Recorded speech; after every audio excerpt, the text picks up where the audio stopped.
আসানসোল লোকসভা কেন্দ্রের প্রাক্তন সিপিএম সাংসদ বংশগোপাল চৌধুরী রাজ্যের মুখ্যমন্ত্রী মমতা ব্যানার্জিকে পত্র লিখলেন। আসানসোল দুর্গাপুর শিল্পাঞ্চলে বন্ধ থাকা কলকারখানার অবস্থা আসানসোল সেন্ট্রালের কারখানার মতো না হয়ে যায় তা নিয়ে উদ্বিগ্ন প্রকাশ করলেন। রাজ্যের মুখ্য সচিবের নেতৃত্বে সরকারি জমি জায়গা হিসেব নিকেশ রাখতে কমিটি গঠন করার আবেদন জানান।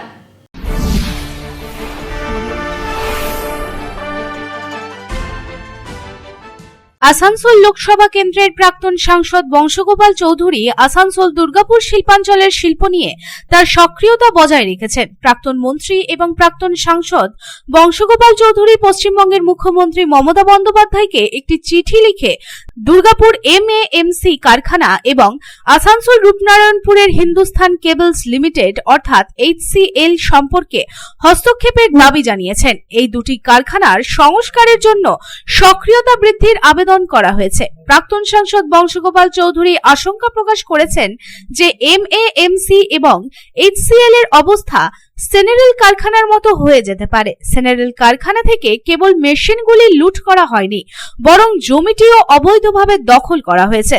গত 25 বছরে আসানসোল দুর্গাপুর অঞ্চলের বন্ধ কারখানাগুলি মাফিয়ারা দখল করেছে। আমার বিধায়ক, সাংসদ এবং মন্ত্রী থাকাকালীন আমি অভিজ্ঞতা অর্জন করেছি যে কেন্দ্রীয় সরকার তাদের সংস্কারের কোনো আগ্রহ দেখায়নি এবং যদি পরিস্থিতি এভাবে চলতে থাকে তাহলে অন্যান্য কারখানাগুলিরও একই অবস্থা হবে।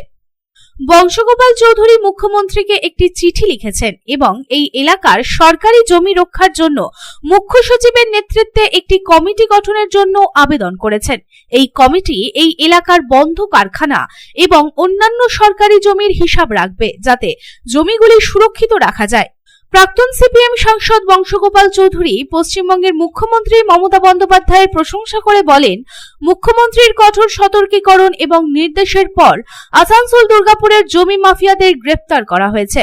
তাই মুখ্যমন্ত্রীর কাছে এই অনুরোধ করা হচ্ছে যে রাজ্যের মুখ্য সচিবের নেতৃত্বে একটি কমিটি গঠন করা হোক যাতে আসানসোল দুর্গাপুর রানীগঞ্জ অন্ডাল সহ শিল্পাঞ্চলে অবস্থিত ইসকো রেল বার্ন স্ট্যান্ডের খালি জমিগুলি রক্ষা করা যায়। বিষয়ে সেই সময় এডিডি এর তরফ থেকে সুপ্রিম কোর্টে মামলা করে যে ব্যবস্থা নেওয়া হয়েছিল, একদল চক্রান্তকারী আমি তাদেরকে বলবো, তারা শ্রমিকদের পক্ষের চায়নি এবং বিশেষ করে দু একজন ব্যক্তি এমন ব্যক্তিবাদ সেখানে দেখাতেন যার ফলে অফিসাররাও পিছিয়ে আসতে বাধ্য হতো। এমএমসি কারখানার এই জমি এবং হিন্দুস্তান কেবলস লিমিটেড, আমি শুনলাম দু একদিন আগে এই যুদ্ধের আবহাওয়ার মধ্যে আর্মির লোকেরা অজয় নদীর ধারে কেবলসের যে জমি আছে সেখানে শুটিং রেঞ্জ ইত্যাদি কিছু একটা চিন্তা ভাবনা করে এসেছিল। মুখ্যমন্ত্রীর কাছে আমি শুধু দিয়েছি এই জন্যে যাতে এই জমি রক্ষা হয় এবং এই জমি যদি পড়ে থাকে সেই জন্য আমি উদাহরণ হিসেবে দিয়েছি যে সেন্ট্রালে কারখানার জমি, এটা কোনো রাজনৈতিক কথা নয়, গত 25 বছর ধরেই হচ্ছে। এটা কোন আমলে হয়েছে, কার আমলে হয়েছে কথা নয়, জমি এবং মেশিনারি সেন্ট্রালে কারখানা প্রায় তার হচ্ছে ভয়ঙ্কর পরিস্থিতিতে চলে গেছে।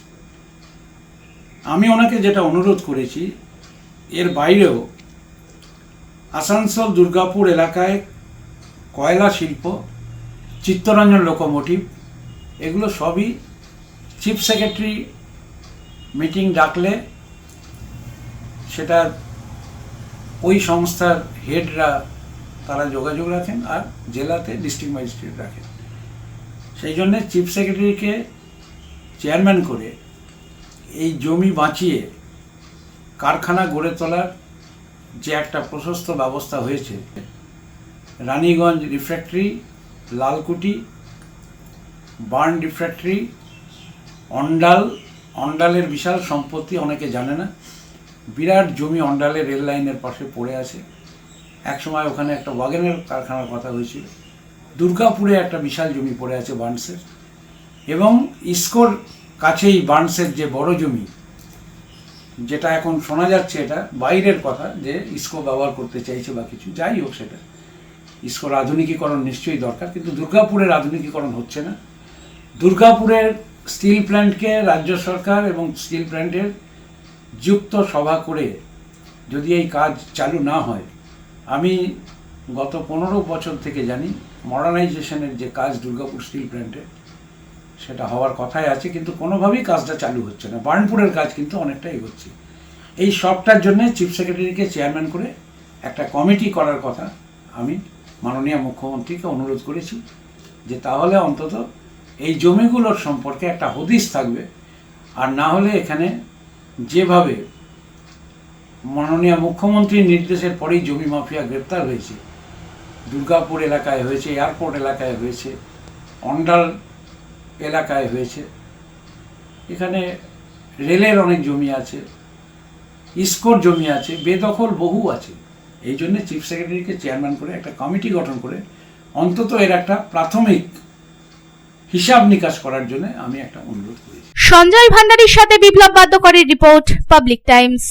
रानीगंज शहर की लाइफलाइन एनएसबी रोड से सटे पॉश रेसिडेंशियल एरिया में श्रीजी बिल्डर्स एंड डेवलपर्स लेकर आया है श्रीजी टावर्स। श्री श्याम मंदिर एवं अमृत कुंज आश्रम के निकट सदानंद चक्रवर्ती लेन में खुले एवं सुनहरे वातावरण में बन रहा है श्रीजी टावर्स। आपके बजट में फिट होगा अत्याधुनिक सुविधाओं से लैस श्रीजी टावर्स की 2 and 3 BHK flats. Shriji Towers के ब्लॉक ए में 900 स्क्वायर फीट से लेकर 1200 स्क्वायर फीट और ब्लॉक बी में 1000 स्क्वायर फीट से लेकर 1300 स्क्वायर फीट के 2 and 3 BHK फ्लैट्स होंगे उपलब्ध। इस रेसिडेंशियल टावर में आपको मिलेगी 24 आवर पावर बैकअप और सिक्योरिटी की सुविधा। इसके अलावा कम्युनिटी हॉल, जिम्नेशियम, लिफ्ट और पार्किंग स्पेस की सुविधा होगी उपलब्ध। अब अपने घर का सपना होगा पूरा। अधिक जानकारी के लिए संपर्क करें 9614147280।